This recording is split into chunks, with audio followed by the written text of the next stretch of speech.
Okay, now we are going to discuss IELTS speaking part 3.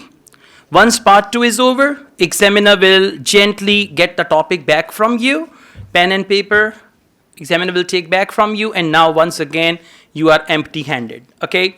And examiner will say, we now move on to IELTS speaking part 3. And remember, in speaking part 3, the type of questions they have, you have to note them carefully, and for each question, you need to prepare some good phrases to answer. For example, if they ask you questions about your opinion, so you can say, in my opinion, to my way of thinking, as far as I am concerned, the way I look at it, I believe, things like that. So they may ask you a couple of questions where you will have to give your opinion. So you need to have at least four, and remember one thing, IELTS speaking part 1 is for the first 3 bands, band 1, band 2, band 3. IELTS speaking part 2 is for band score 4, 5, 6. And IELTS speaking part 3 is for band score 7, 8 and 9, advanced level English. So if you present some advanced structures, you will be able to get 8, 8.5, and even in part 3, you are using the basic structures, I get up early in the morning or anything like that, so then you'll get low band score. So in part 3, they want to see the, where you say to what extent you understand the structures and all that. So one thing is opinion. They will ask you some opinion based questions and you have to answer.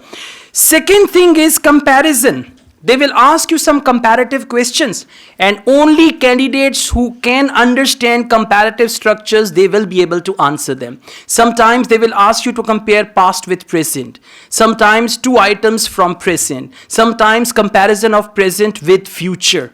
So if you know the comparative structures, for example, if we compare city life with village life, we can find certain changes clearly, first of all, like that, or in comparison with something like that, to compare. So there are at least, there should be 4 to 5 comparative sentences. The first thing is you should know comparative structure.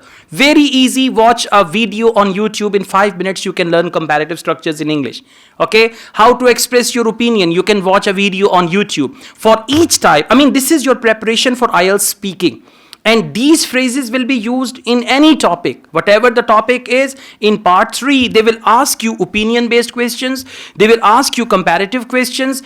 And they're going to ask you, after this, they're going to ask you advantages, disadvantages, benefits and drawbacks. And in speaking part 3, signposting is very important. For example, what are the benefits of eating in restaurant? First of all, the main benefit is you don't have to cook, because for some people, cooking is not an easy job. So when you go to a restaurant, you can easily order whatever you want to and you can enjoy that. Secondly, there is a variety of menu. When you cook at home, there are limited dishes that you can prepare. But when you go to the restaurant, you've got a great variety. Italian restaurant, Chinese restaurant, Japanese restaurant. So I think these 2 are the benefits of going to the restaurant. What is it? Signposting. One by one, first of all. Secondly, what are the benefits of eating in the restaurant? Eating in the restaurant, many benefits. No preparation at home, no wash dishes, no this, no that. That's the plan for 4.5 band. Okay, so proper sentence structure, compound sentences, signpost language will bring you higher band score, 8, 8.5. Believe you me, if you speak like this. I got 8 band around 10 to 12 years ago, not now. But my last IELTS expired in 2008. Yeah, it's been a long time. Don't guess my age, huh? So anyway, that was the time when I started teaching IELTS in 2008. Before starting this IELTS teaching thing, I took my IELTS exam and then I started teaching. So anyways, comparison, assessment, and finally we have prediction. Prediction is always about future. So for prediction, you can use the language of prediction, like you can use will for prediction. You can use going to. For example, what will be the changes in your hometown in the next 15 years? So you can say, my hometown will go through a lot of changes in the next 15 years. There will be. There is going to be. Okay, these changes are likely to happen in the foreseeable future, we can see all these changes. Foreseeable future. Again, just go to YouTube or Google. English sentences for prediction. English sentences for prediction. And you know how many you have to learn? Maximum 3 sentences. 3 different structures to talk about prediction.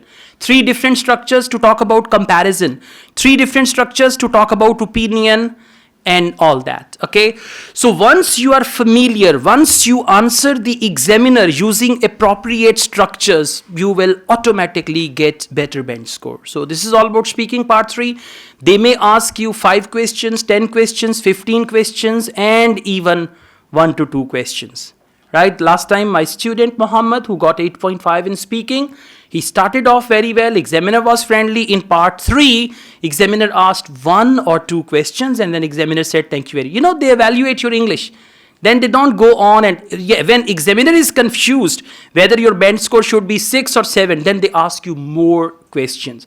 And when examiner gets to know, or examiner is suspicious about your speaking, whether your answers are memorized answers or natural answers, then they will ask you more questions, counter questions, more questions, counter questions, and all that. So don't memorize answers, prepare these structures. You already know how to prepare part 1, then part 2, and part 3. So if you're going to do this preparation, I mean, memorizing the answers may take more time, whereas learning English will take less time. And then you can answer any question, whatever the question is, you know that 3-step formula, and you can answer. Yes, in part 3 also, you will use the same 3-step formula to answer. Number 1, answer the question directly using different sentence structure and a variety of words which are related to the topic.